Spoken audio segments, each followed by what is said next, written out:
Hello, humans. Welcome back to Andy's Thoughts. So, it's Mother's Day.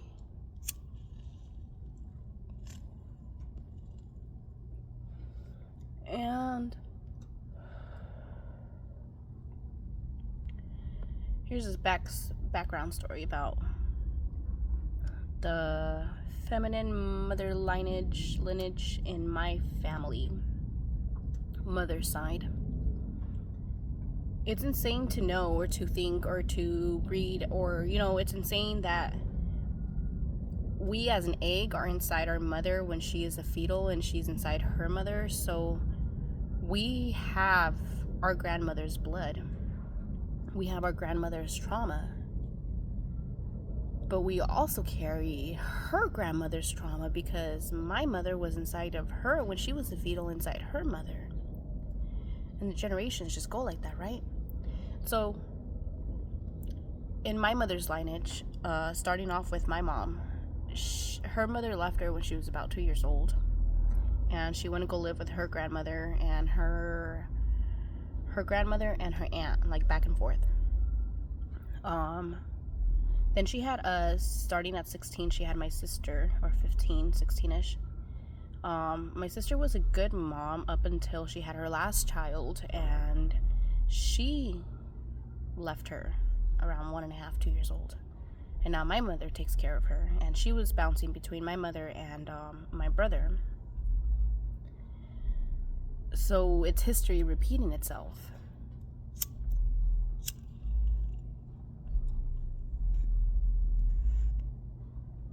With history repeating itself, you can't help but think, will it continue to happen through me? So I try my hardest to not let my daughter leave me and me not leave my daughter. I try my hardest to be like the best mother I could be to both my daughter and son because of the shit that happened with my mother and her mother, and now it happened with my sister. Through them, I'm learning how to be a better mother than maybe I would have been. Or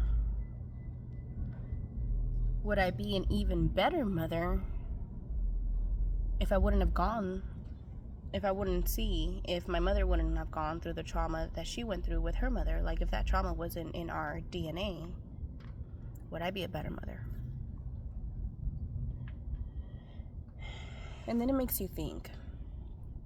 It makes you start realizing that your parent parented you the only way they knew how. So if my mom grew up without a mother, and my mom was here for us when we were kids, right? She wanted to be the best mother she could. But up until we were adults, she just started it's like we grew up and we surpassed her matureness, and now she was no longer a mother to us. Now she was just like a homegirl, but like, it's like, homegirl, you can't be our homegirl, you gotta be our mother still. I don't know if that makes sense.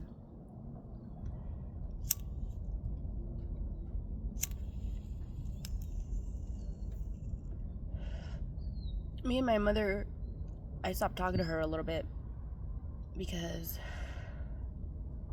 every time she would call me to ask about my sister. It wasn't until the end of that she would ask about me, like, how am I doing? How are my kids doing? And it was just like gossip that she would talk to me about. And I got over it, right? I told her, Mother, if you can't call me and tell me that, and just not tell me that you don't like the sky today, leave the sky alone. But no, you have to call me and tell me you don't like the sky and complain about the sky and fuck the sky and all this shit. If you complain so much, get up and do something about it, right? So today are the days where I feel like I need my mother and I want to call her and talk to her. But I also don't want to disappoint myself, and I know the conversation isn't going to go the way I expect it to go. I know it's going to be fake because that's the way I feel about my mother. Like, the way that she comes off is just surface level fakeness. Like, I can't take her serious because it's either her fakeness or her gossip, and that's all she is. But was she like that when I was little too and I just didn't see it? And now that I'm an adult, I see it? You know what I mean? Like, how is it?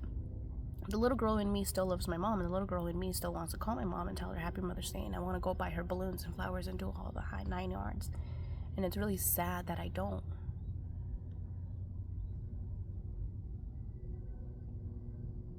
So, for the ones that have mothers out there and your relationship is good and it's the way you want it to be, appreciate it, because not everybody has it and everybody would want it.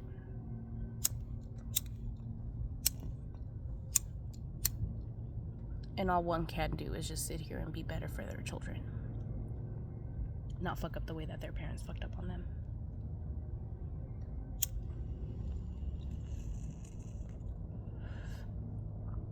Happy Mother's Day.